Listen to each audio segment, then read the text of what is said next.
Ассалаумағалейкум, құрметті оқушылар. Сіздермен тағы да қауышқаныма қуаныштымын. Ал бүгінгі біздің қарастыратын тақырыбымыз Виет теоремасы. Виет теоремасы сіздер білетінсіздер, мына квадраттық үш мүшеге байланысты, сіздер квадраттық теңдеуге байланысты Виет теоремасын білесіздер.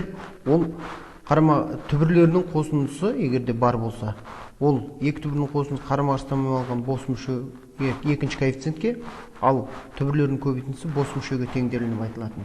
Енді бүгінгі таңда қазір біз есеп шығару барысында Виеттің жалпыланған теоремасын қарастырамыз. Яғни жалпыланған теоремасы, мен дәл осының астына қазір куб дәрежелі, бізде сіздерге беріліп тұр x куб плюс 9x квадрат плюс 11x минус 21 тең 0 деген теңдеу беріп тұр. Соған байланысты Виеттің теоремасы қалай қолданылады, соған тоқталмақпын. Енді біз ол үшін өзімізге ыңғайлы етіп келтірілген үшінші дәрежелі көп мүшені жазып алайық. Px квадрат плюс qx плюс, бізде енді тағы да бір бос мүше керек, оны біз бір r деп белгілей салайық, тең 0. Міне осындай. Яғни міне біздің мына көрсетіп отырған теңдеуімізбен мына теңдеу екеуі бір-біріне ұқсас. Яғни екеуі де келтірілген. Яғни Виет теоремасы келтірілген квадрат теңдеуді шешуде қолданатынбыз. Енді келтірілген үшінші дәрежелі кубтық теңдеуде де қолданып көрейік. Енді бұл қолданысының бір қазір шығарған кезде көрсетеміз. Ең бір тиімді жағы, біз теңдеудің барлығын шешпей, яғни бүкіл түбірлерін қиналып шешпей, бірден логикалық ойлау тұрғысында теңдеудің шешімі бар жоғын немесе бүтін шешімдерін табуға өте ыңғайлы. Енді біз мына квадраттық теңдеудегі сияқты, енді мына кубтық теңдеуге байланысты мынадай теңдеулер жүйесін құрамыз. Яғни тура мына екінші дәрежелі теңдеудегі сияқты, тек қана бізде бұнда үш түбірі бар деп есептейміз. 2 плюс мынау түбірлері, яғни түбірлерінің қосындысы тура мына екінші дәрежеледегі сияқты қарама қарсы таңбамен алынған екінші коэффициентке тең. Яғни екінші коэффициент p болса, бізде қарама қарсы таңбамен алынған деп тұрмыз, минус 9 болады. Міне мына жерге мына формуланы жазып қойын деп тұрмыз. x1 плюс x2 плюс x3 тең минус p, x1 көбейту x2 плюс x1 көбейту x3 плюс x2 көбейту x3 тең, ол мына үшінші мүшенің коэффициентіне, одан үш түбірінің көбейтіндісі, ол қайтадан қарама қарсы таңбамен алынған мына бос мүшеге тең. Яғни қарап отырсаңыздар, тағы жолдарда қарама қарсы таңбамен алады екенбіз коэффициенттің таңбасын. Дәл осы ережені мынаған қолданамыз есеп шығару барысында. Яғни x1 көбейту x2 плюс x2 көбейту x3 плюс x1 көбейту x3 тең 11.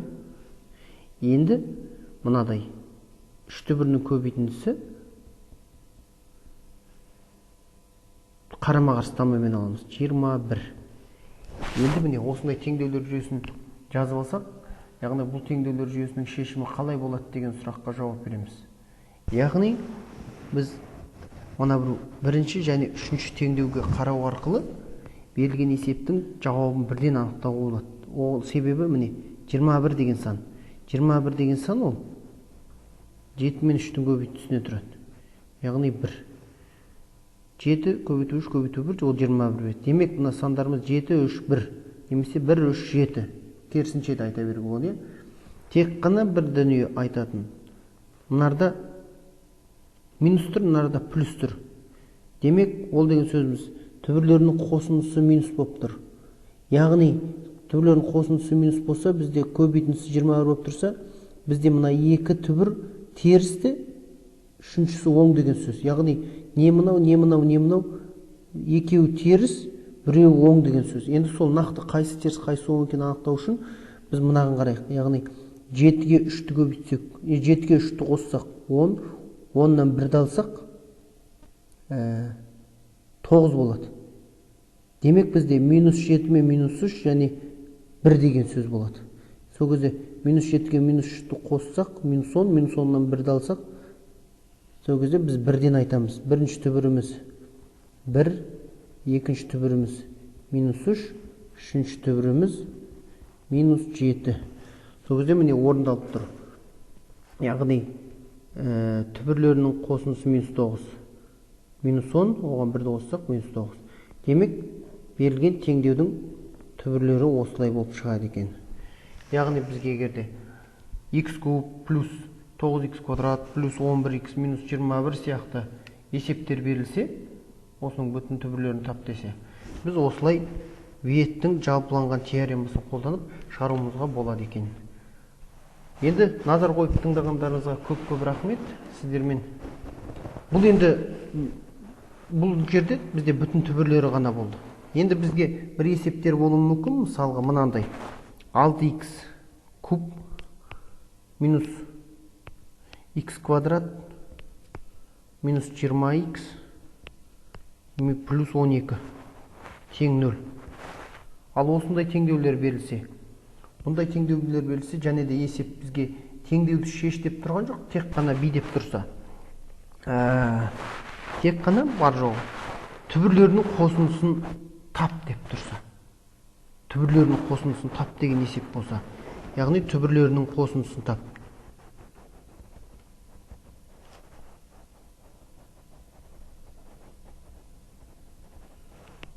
Қосындысын анықтау керек десе. Яғни осы жерде де біз бірден түбірлерін таба кетпей, өте оңай жолға көшуіміз керек. x1 қосылған x2 қосылған x3-ті тап деп тұр. Біз бұның барлығы бірінде 3 түбірі бар, және 3 түбірінде қосындысын тап десе, біз міндетті түрде осылай ғана жаза саламыз. Яғни біз оны мына ереже бойынша минус p дедік қой. Енді мына жерде біз бұны келтірген үшін барлығын 6-ға бөліп шығамыз, 6-ға бөліп шығатын болсақ, бізде x куб минус x квадрат бөлінген 6, азайту 20x бөлінген 6, қосу 12 бөлінген 6. Тең осындай теңдеу шығады. Демек біз міне түбірлерінің қосындысын тап десе, бізге мына ереже ғана жеткілікті. Біз барлық түбірлерін іздемейміз, бірден айта саламыз. Бізде x1 плюс x2 қосу x3 бұл теңдеудің түбірлерінің қосындысы болады. Мынаны қарама-қарсы таңбамен жазсақ, мына жерде біздің p деген коэффициентіміз минус 6-тан 1 болып тұр, ал ол 6-тан 1 болады. Яғни осындай жағдайларда біз жаңағы Виеттің теоремасын қолданғанымыз абзал. Себебі мына теңдеуден түбірді табу өте қиын. Ал сіздерге өте тығыз уақыт беретін болса, мысалы тесттерде беретін болса, осылай шығарғанымыз абзал. Көп рахмет.